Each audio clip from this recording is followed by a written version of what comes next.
I was blessed to have my family around me over the Christmas holidays. Nothing brings more happiness to me than spending quality time with those that I love. I hope that you enjoyed the festive period in a similar fashion. As we approach the new year, our thoughts inevitably turn towards the future. Sadly, that future will be viewed with concern and anxiety for many on our islands this year, all because of the continuing uncertainty created by the pandemic. Some will be concerned for their health and the well-being of their loved ones as the community spread of the virus has worsened. Others face continued economic difficulties, unsure of when or how their jobs or businesses might be restored. And there are also many who are concerned whether the government truly understands what it takes to run the affairs of the country. Running government means not only managing today, but also providing for tomorrow, including saving for potential disasters. The current government has failed to ensure that Cayman is ready to face any future problems, given the increased spending and large borrowing in our new budget. These are all real concerns. Yet, despite the uncertainty, my message to you today is that we must remain hopeful. We have many reasons to be positive. We are blessed to live in one of the most beautiful countries in the world, and we have proven time and time again that we are a resilient and resourceful people.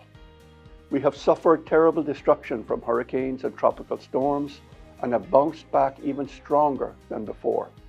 We have faced economic downturns and charted our way through them with a determination to forge a stronger and safer future.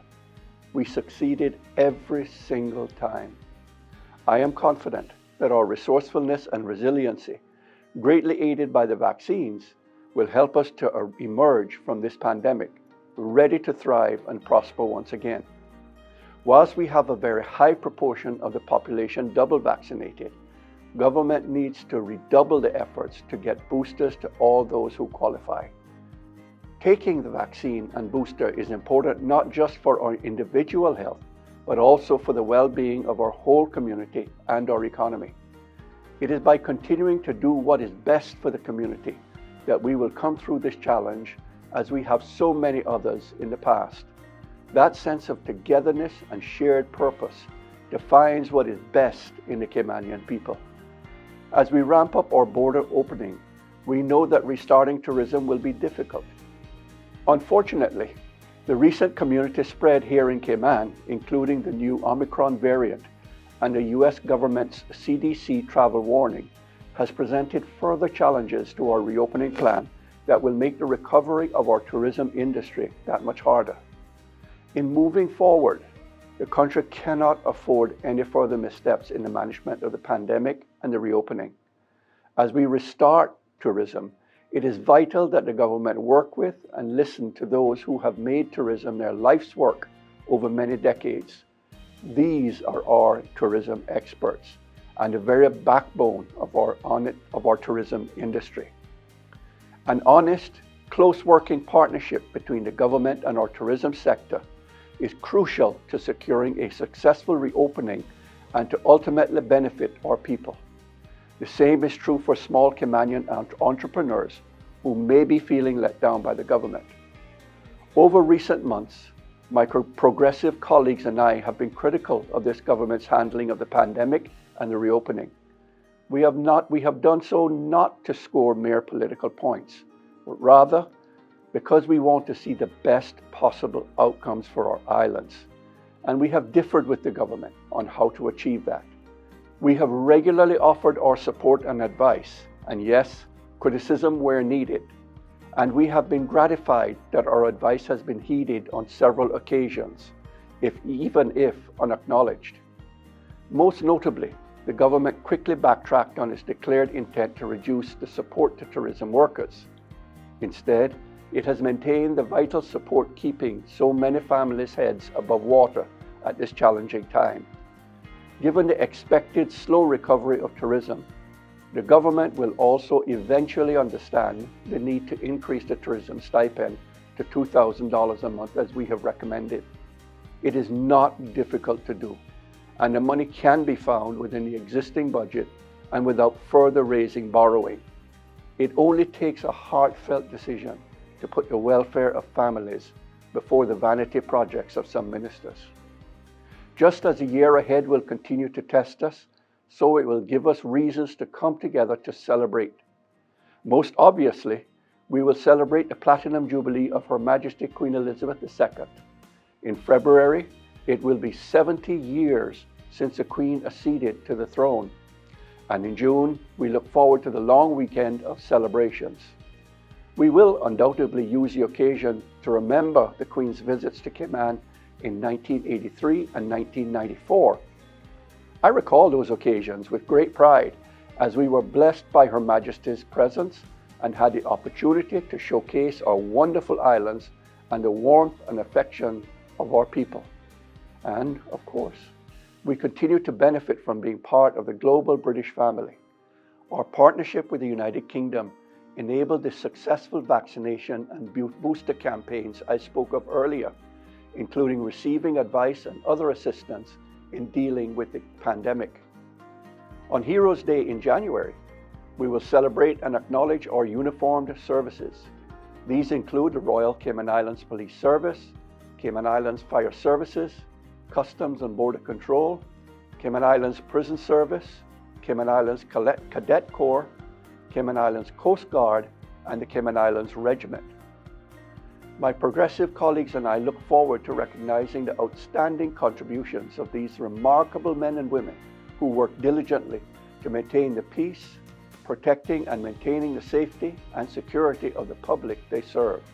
2022 will also herald another anniversary as we in the People's Progressive Movement, or the Progressives as we are known, celebrate the 20th anniversary of our party.